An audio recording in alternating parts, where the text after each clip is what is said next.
전도서 4장 9절로 12절 말씀 봉독해 올리겠습니다. 두 사람이 한 사람보다 나음은 그들이 수고함으로 좋은 상을 얻을 것임이라. 혹시 그들이 넘어지면 하나가 그 동물을 붙들어 일으키려니와 홀로 있어 넘어지고 붙들어 일으킬 자가 없는 자에게는 화가 있으리라. 또 두 사람이 함께 누우면 따뜻하거니와 한 사람이면 어찌 따뜻하랴. 한 사람이면 패하겠거니와 두 사람이면 맞설 수 있나니 세 겹줄은 쉽게 끊어지지 아니하느니라. 아멘. 오늘 저는 여러분과 함께 격려하며 서로 세워가는 교회 공동체라는 말씀의 은혜를 함께 나누고자 합니다. 사람들은 이 시대를 가르쳐서 과학이 발달하고 문명이 발달했지만은 인간관계에서는 가장 위기의 시대를 우리가 맞이했다, 이렇게 말합니다. 인간관계의 위기를 맞이했다는 말은 성경도 이미 익히 우리에게 그렇게 말하고 있습니다. 조금 너무 울리네요. 디모데후서 3장 1절에 보면은 말세에 고통하는 때가 이르리니 이렇게 말해요. 말세에 고통하는 때가 이르리니. 그 첫 번째가 뭔 줄 아십니까? 자기를 사랑하며. 물론 사람이 자기를 사랑하는 건 누가 뭐라고 하겠어요. 그런데 이 자기를 사랑하는 것이 이기주의로 나아가고 있다. 자기밖에 모른다는 거예요. 이걸 바울 사도는 디모데에게 목회 서신을 통해서 이야기하는 겁니다. 말세에 고통하는 때가 이르는데 자기를 사랑한다. 자기를 사랑하는 그 이기주의가 팽배하기 때문에 인간관계는 지금 가장 위기에 직면해 있다는 거예요. 그래서 상대를 배려하기보다는 내 욕구, 내 욕망, 내 욕심을 채우려고 오늘 사람들은 여기에 혈안이 되어 있는 거예요. 나 외에 내가 아니면 아닌 겁니다.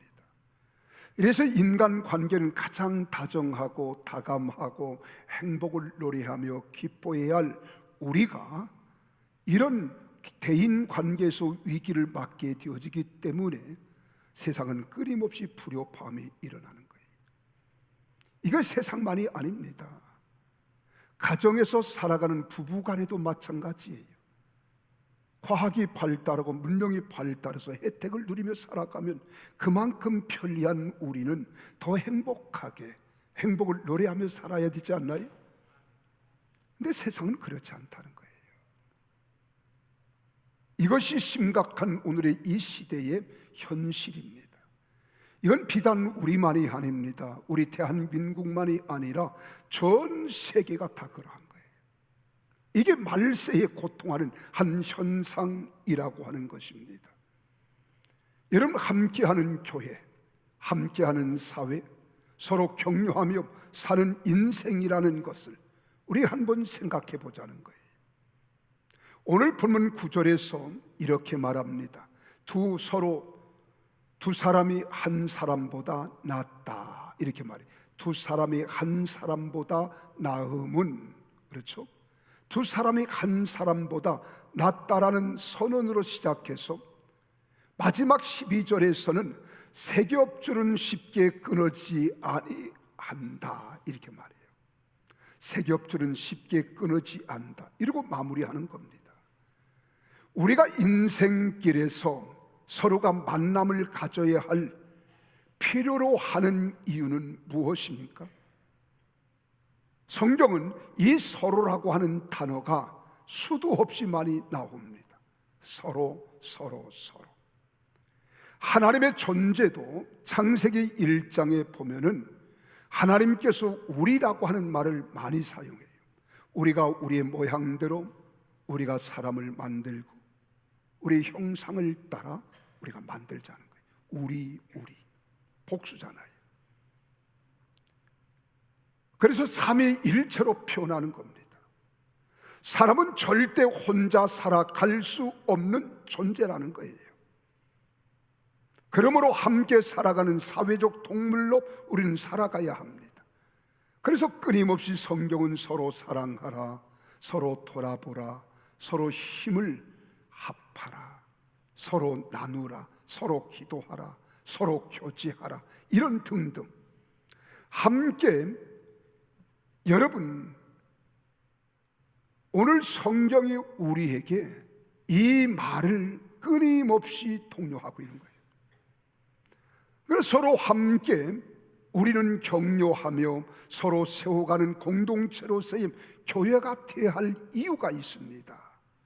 왜 그러면 이렇게 성경은 서로 함께라고 하는 말을 이렇게 많이 사용할까? 이건 함께 서로 더불어서 일어서기 위함이에요.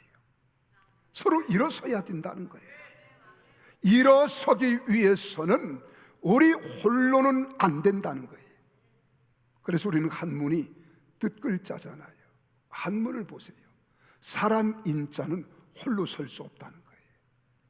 그래서 사람 인자는 가서 어떻게 해요? 쓰러지지 않도록 받쳐 놓은 게 사람 인자입니다. 여러분 그렇지 않아요? 이게 사람 인자예요. 우리가 인생길을 걷다 보면 누구나 넘어짐의 순간을 경험합니다. 그리고 아차 그래요. 찰나 내가 넘어질 뻔했네. 뭐 돌부리에 채해서 넘어지는 것을 가르쳐 말하는 것이 아니라 우리가 자칫 잘못하면 실수할 수 있었고 실수하면서 우리는 실패하고 넘어지고 낭패를 당할 뻔했다는 거예요. 인생길에서 넘어져 본 경험이 없는 분이 있습니까? 여러분 우리가 지금까지 인생을 그래도 살 만큼 살았다 하면은 인생길을 살아가면서 우리는 넘어질 만큼 넘어진 경험들이 있을 거예요. 문제는 넘어지느냐 아니 넘어지느냐가 아닙니다. 넘어졌을 때 얼마나 빨리 다시 오뚜기처럼 일어설 수 있느냐가 중요한 거예요. 또한 다시 일어서고자 할 때 나의 일어섬을 도울 수 있는 사람이 곁에 있느냐 없느냐 하는 겁니다. 사람은 의지가 강하다고 해서 내 스스로 일어설 수 있을 것 같지만 사람의 의지는 한계가 있습니다. 그리고 오늘 본문 10절 하반절에 그렇게 말하잖아요. 일으킬 자가 없는 자에게는 화가 있으리라 그랬어요. 화가 있다는 거예요. 여러분 일으킬 자가 없는 자에게는 화가 있다. 그러므로 우리에게는 일으켜줄 사람을 곁에 둔 사람을 역으로 말하면 이 사람은 행복한 사람이라는 거예요. 나를 세워줄 자, 나를 일으킬 자, 내게 용기와 소망을 줄 자, 나를 위로해 줄 자가 내 곁에 있다는 것, 이것은 행복한 인생을 기약할 수 있다는 겁니다. 가정사에서도 마찬가지입니다. 여러분 결혼 생활의 행복이란 부부가 서로 의지가 되어서 붙잡아 줄 때 행복한 거예요. 어느 가정에서 남편이 인생의 방황기를 맞이했습니다. 왜 방황하느냐? 하는 것마다 안 되는 거예요. 사업을 해도 실패하고 시작하는 듯 했는데 그만 의욕을 상실하고 남편이 혼자 생각합니다. 아내에게 말하자니 쪽팔릴 것 같아요. 창피해서 말을 못할 것 같아요. 그래서 혼자 고민하다가 고뇌에 빠졌습니다. 그리고 이제는 상심에 있는 그 남편에게 아내가 묻습니다. 여보, 당신답지 않게 왜 그러냐고.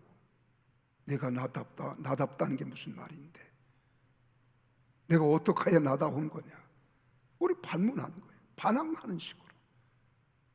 당신은 언제나 그래도 의욕도 있고 용기도 있고 어떤 경우에도 낙심하지 않고 스스로 이겨나갈 수 있는 용기와 패기가 있었는데 요즘 당신 내가 보니까 정말 힘들어하는 것 같아. 여보, 힘내자고. 이 남편이 한숨을 푹 쉬더니 하는 말이, 여보, 솔직히 말한다. 나 요즘 살맛 없어. 죽고 싶은 생각뿐이야.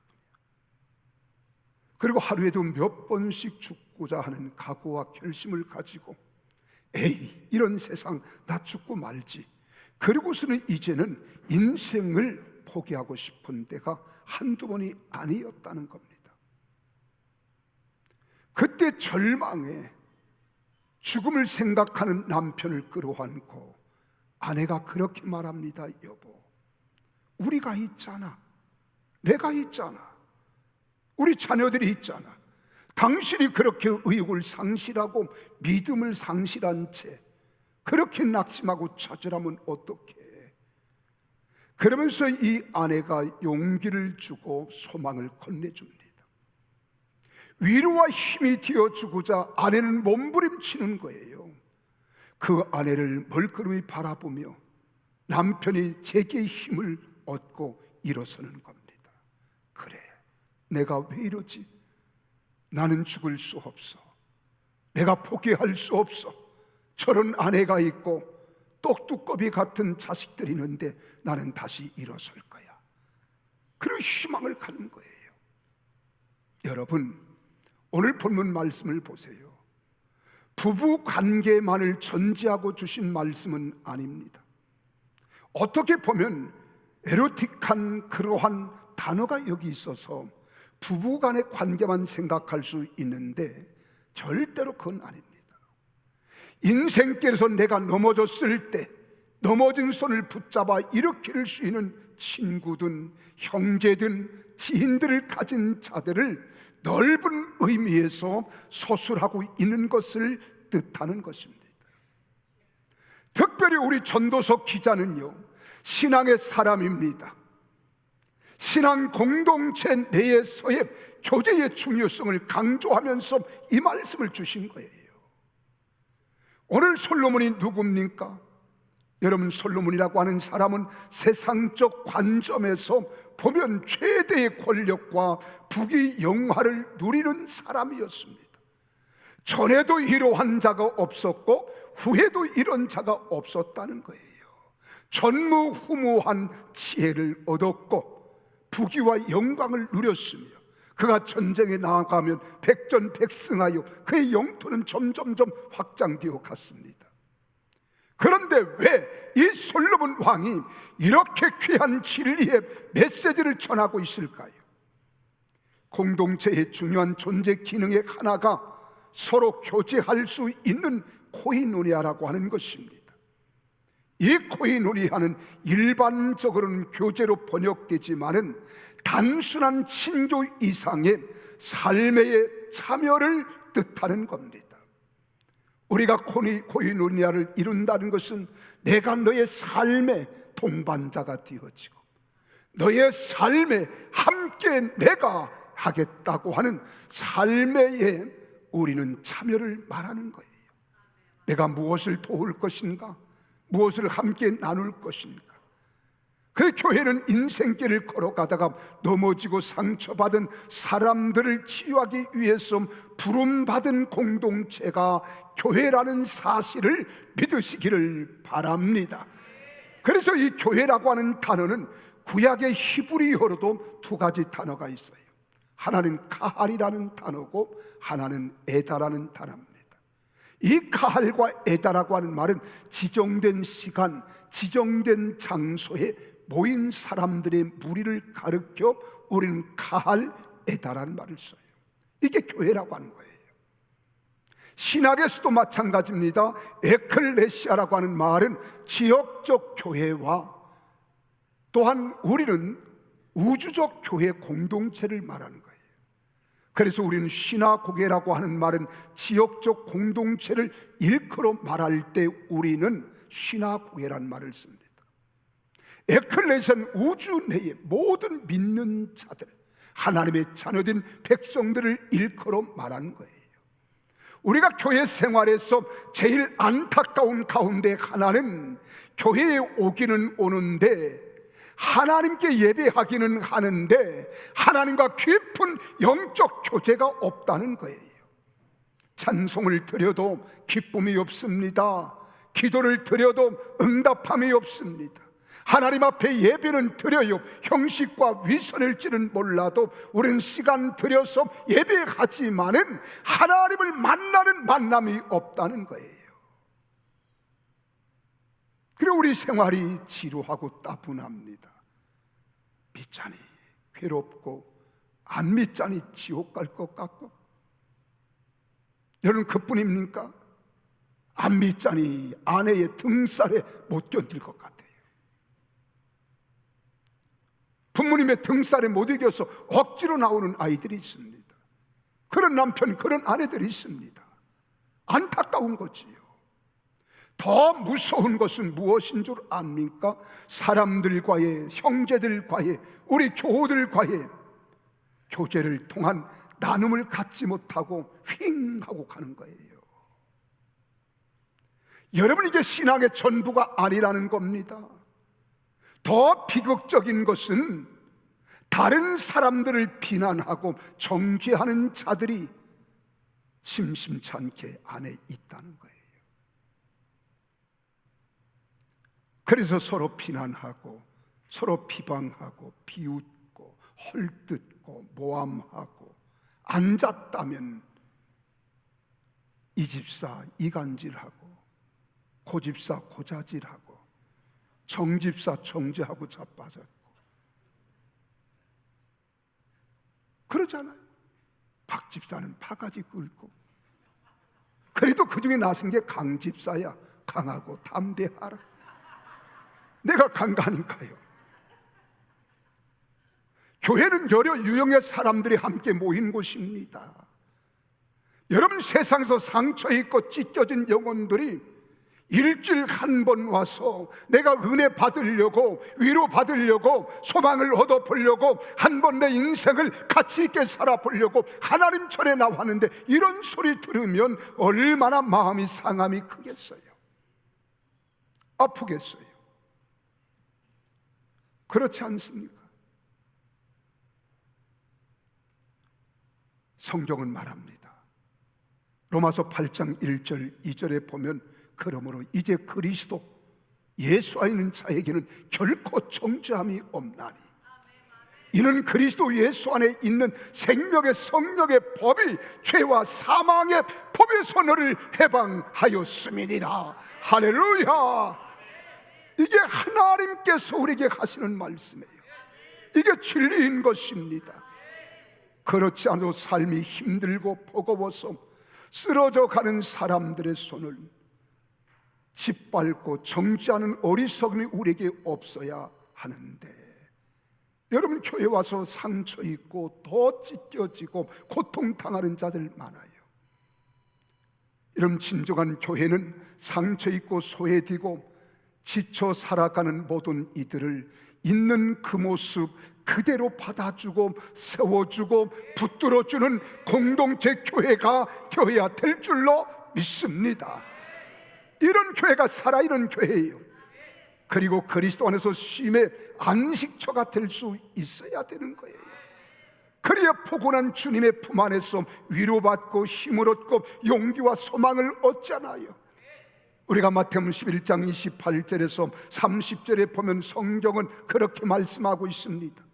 세상에서 수고하고 무거운 짐진 자들아, 다 내게로 오라. 내가 너희를 쉬게 하리라. 나는 마음이 온유하고 겸손하니 나의 멍에를 메고 내게 배우라. 그리하면 너희 마음이 쉼을 얻으리니 이는 내 멍에는 쉽고 내 짐은 가벼움이라 하시니라고 하셨습니다. 저는 진실로 우리 평택 순복음교회가 특별히 그런 공동체가 될 수 있기를 소망합니다. 우리 평택 순복음교회는 당신을 있는 모습 그대로 환영하는 교회예요. 우리는 당신의 손을 따뜻하게 잡아줄 수 있는 교회가 되어야 됩니다. 그리고 아픈 상처를 싸매주고 병든 마음과 몸을 치유해주는 교회가 되기를 바라며 예수님 이름으로 축복합니다. 그런 교회가 되기를 원하시면 아멘 하십시오. 그래서 서로가 필요한 겁니다. 함께하는 공동체가 우리에게는 아주 소중한 거예요. 이런 공동체의 의미를 잃지 않고 누리며 살아가시기를 바랍니다. 뿐만 아닙니다. 우리는 서로 격려를 주고 받기 위해서 함께하는 거예요. 왜 우리는 인생길에서 서로를 필요로 합니까? 이 무더운 여름일지라도 인생이라고 하는 길은요, 너무나도 춥고 험하기 때문에 그렇습니다. 혼자의 힘으로 헤쳐나가기에는 너무 힘든 길이기 때문에 우린 춥기도 하고 답답하기도 하고 괴로워하기도 하는 거예요. 그래서 오늘 본문 11절에 보면 우리 주님이 그렇게 말합니다. 두 사람이 함께 누우면 따뜻하거니와 이렇게 말합니다. 이 말을 단순하게 말하면 둘이 함께 누우면 따뜻하다, 이 말이에요. 따뜻하다. 이 말씀이 기록된 팔레스틴 지역은 사막과 광야의 지대에 속합니다. 그래 낮에면 열사의 태양이 내려쪼이는 사막이지만 밤만 되면 해가 넘어가기만 하면 무섭도록 뼛속까지 에이는 추위가 있는 곳이 바로 사막이고 광야예요. 그래서 길 가는 행인들은 밤이면 서로 등을 마주하고 밤을 보냅니다. 그래서 오늘 본문 말씀 9절에서 두 사람이 한 사람보다 낫다고 말하는 거예요. 광야 사막지대 유목민들은 길 가는 동안 친구를 만나는 것이 인생의 필수 조건이었습니다. 그래서 전도서에서 자주 사용되는 단어 하나가 뭔 줄 아십니까? 더 나음이라고 하는 거예요. 더 나음, 더 나음, better, 더 나음. 그래서 9절에도 그렇게 기록되어 있잖아요. 우리 9절을 같이 볼까요? 시작. 두 사람이 한 사람보다 나음은 이 베드로. 근데 13절에도 보세요. 가난하여도 지혜로운 젊은이가 늙고 둔하여 경고를 더 받을 줄을 모르는 왕보다 나으니, 이 똑같은 말입니다. 여기서 베드로, 라이프라고 하는 말은 함께하며 서로 격려하며 사는 인생을 말하는 거예요. 그러니까 격려하며 용기를 얻는다는 거예요. 그래서 영어에서는 이 격려라고 하는 단어와 용기와 같은 의미를 사용합니다. 우리는 넘어졌던 인생길에서 다시 일어서야 합니다. 그러나 일어서는 것으로 충분하지 않습니다. 일어서서 다시 그 길을 걸어가야 합니다.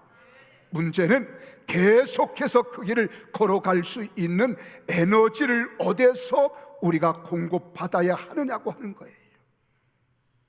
그래서 우리에게 친구가 필요한 이유입니다.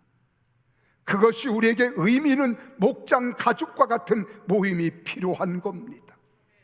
여러분, 가끔 사람들이 착각에 빠질 때가 있어요. 내가 주일날 가서 예배 드리고 왔습니다. 나 교회 출석합니다. 그리고 다른 가지 일치 안 하는 사람들이 있어요. 우리 목장 가족 모임, 어느 교회에서는 속회라고도 하고 구역 예배라고도 하고, 여러분 또 목장이라고도 하고 또 다락방이라고도 하고, 이런 셀 그룹을 이야기하지만 우리 교회는 목장 가족 모임이라 그래요. 우리는 목장 가족입니다. 가족 공동체예요. 이것을 우리는 커뮤니티, 공동체라는 거예요. 이걸 우리 교회는 대단히 강조하는데 참 어려워요. 특별히 코로나가 지난 후에 이 회복되는 게 어려워요. 여러분, 우리 대교회는 이렇게 빅사이즈로 드려지는 예배는 축제의 분위기 돼야 돼요. 막 찬양하고 기뻐하고 감사하고 춤도 추고, 여러분 다윗이 이 바지가 훌러덩 내려가는 것도 모르고 춤을 췄듯이 이런 기쁨으로 예배 한번 들어봐야 되지 않겠어요? 그냥 조용히 앉아서 거룩 거룩 거룩, 얼마나 거북합니까? 제발 여러분 예배의 노예가 되지 마십시오. 예배의 자유자가 되십시오. 예배 속에 임재하시는 하나님을 만나십시오. 하나님의 위대한 역사를 경험하십시오. 여러분, 주님을 만나면 여러분 인생은 달라지는 겁니다. 내가 이렇게 핏대로 올려가면서 소리 악센트를 올리는 것은 꼭 하나님 만나라고 하는 거예요. 하나님을 만난 자와 만나지 못한 자는 하늘과 땅 차이가 되는 겁니다. 그래야 서로 격려하고 서로 사랑을 깨닫고 사랑 안에서 멋지게 인생을 살아가는 겁니다. 끝으로 함께 승리해야 되잖아요. 더불어 승리해야 되잖아요. 여러분, 격려의 결과는 격려받는 자만을 유익하게 하는 것은 아닙니다. 격려는 격려받는 자와 격려하는 자를 함께 유익하게 하는 거예요. 우리가 이웃을 격려하고 그가 나를 통해서 격려받는 것을 보면 그를 격려하던 내가 또한 격려를 받고 위로를 받고 힘을 얻고 소망을 갖습니다. 그래서 격려는 궁극적으로 두 사람을 함께 승리자로 만드는 거예요. 반면에 많은 사람에게 소외당하고 비판받는 사람을 관찰해 보십시오. 그가 틀림없이 다른 이들을 그렇게 비판하던 사람들입니다. 그래서 심는 대로 거두는 거예요. 남을 비판하면 나도 비판을 받아요. 남을 손가락질하고 남을 욕하면 나도 그렇게 되는 겁니다. 저는요, 함께 승리하는 대표적 인간관계가 바로 부부관계라고 생각하는 사람이에요. 부부싸움을 하면 승자가 있습니까? 아니에요. 둘 다 모두 패자가 되는 겁니다. 반면에 아름다운 부부관계는 둘 다를 승리자로 만드는 거예요. 그런데 이것은 이웃과의 관계에서도 그럴 수 있다는 겁니다. 우리가 이웃을 경쟁자로 만들지 말고 협력자로 만들면 어떻게 됩니까? 거기에서 새로운 에너지가 창출되는 거예요. 이것을 우린 네트워크 시너지 효과라 그러는 겁니다. 그런데 성경에는 이미 지금부터 3000년 전에 전도서에서 이 진리를 솔로몬은 기록해 놓고 있다는 거예요. 3000년 전에.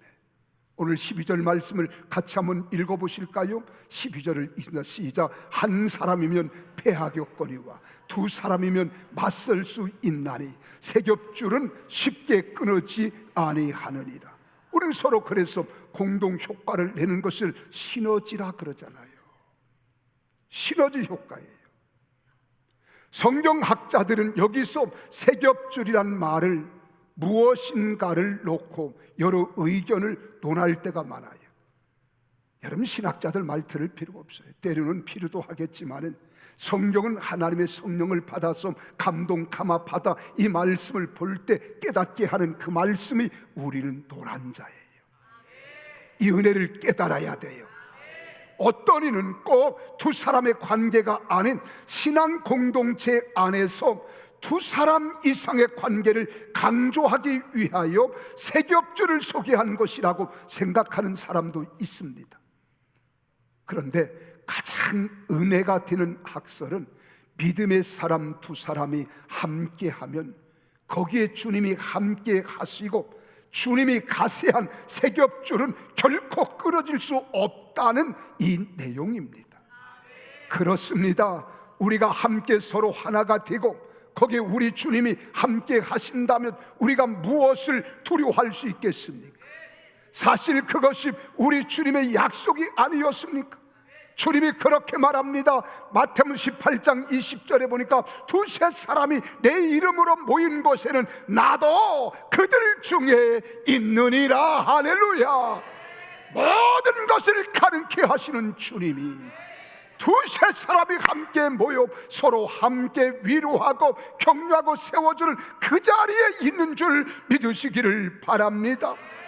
이것이야말로 진정한 승리자가 아니겠습니까? 우리가 세상을 살아가며 경험하는 넘어짐의 아픔과 상처를 겪는 일들이 얼마나 많습니까? 그럼에도 불구하고 믿음과 기도로 곁에 머물러 선 친구나 지체들의 손을 붙들고 일어날 수 있을 때 얼마나 힘이 되는지 몰라요. 우리 교회는 강단 기도회라고 하는 게 있어요. 거기에 회원들이 꽤 많습니다. 그리고 화요일 저녁 8시만 되면 이 강단에 나와서 엎드려서 기도하는 거예요. 거기에 보면은 교회의 사사건건 자그마한 일, 큰 일 다 올라옵니다. 그러면 모두가 한결 다 답신을 보내요. 기도하겠습니다. 큰 위로 받기를 바랍니다. 우리가 기도합니다. 얼마나 큰 힘이 되는지 몰라요. 이 맛을 알아야 돼요. 그럼 반드시 치료되고 나면, 해결되고 나면 나를 위해서 기도해 주신 화요 강단 기도회 회원들이 있었기에 나는 은혜로 치료됐습니다. 해결됐습니다. 이 맛을 모르니까 아멘도 안 하지. 아멘도 안 하지. 그래서 이 사람들이 그래 맛을 보고 맛을 아는 샘표 간장 그러잖아요. 우리가 맛을 알아야 돼요. 신앙의 맛을 알아야 돼요. 기도의 위대한 맛을 알아야 돼요. 하나님의 살아계신 맛을 우리가 경험해야 될 줄로 믿으시기를 바랍니다. 그 맛을 알아야 돼요. 내가 다시 일어설 수 있었던 것은 이런 친구들 때문이야. 이런 지체들 때문이야. 이런 집사님들 때문이야. 이런 성도들 때문이야.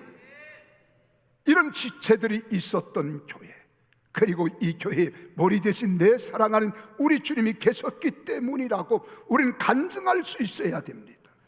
이런 성도들이 다 되시기를 바랍니다. 이런 사람은 외롭지 않아요.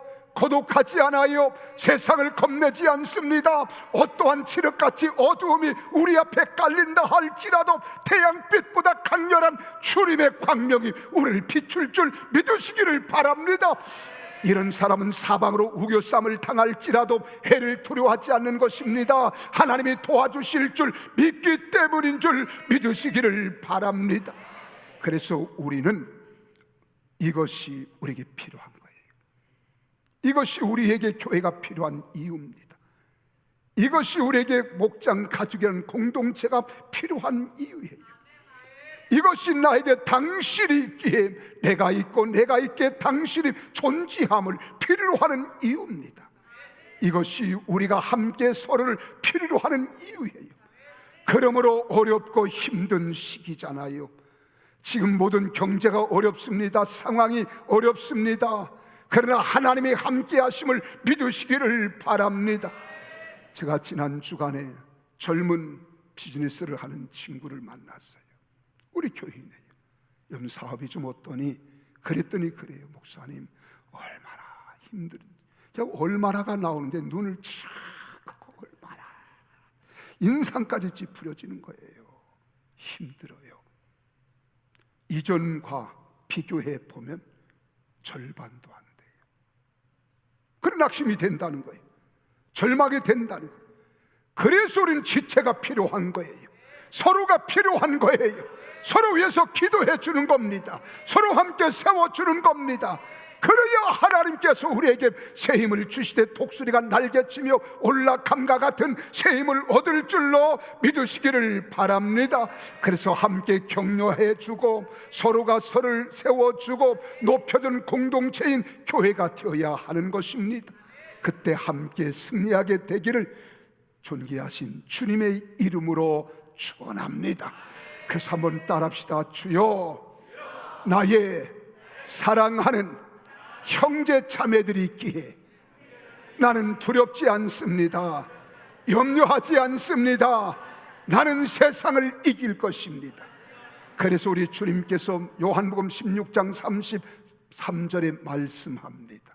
너희가 세상에서는 환난을 당하나 강하고 담대하라. 내가 세상을 이기었느니라는 거예요. 그래서 바울이 고백합니다. 내게 능력 주시는 자에서 내가 모든 것을 할 수 있느니라. 기도하시겠습니다.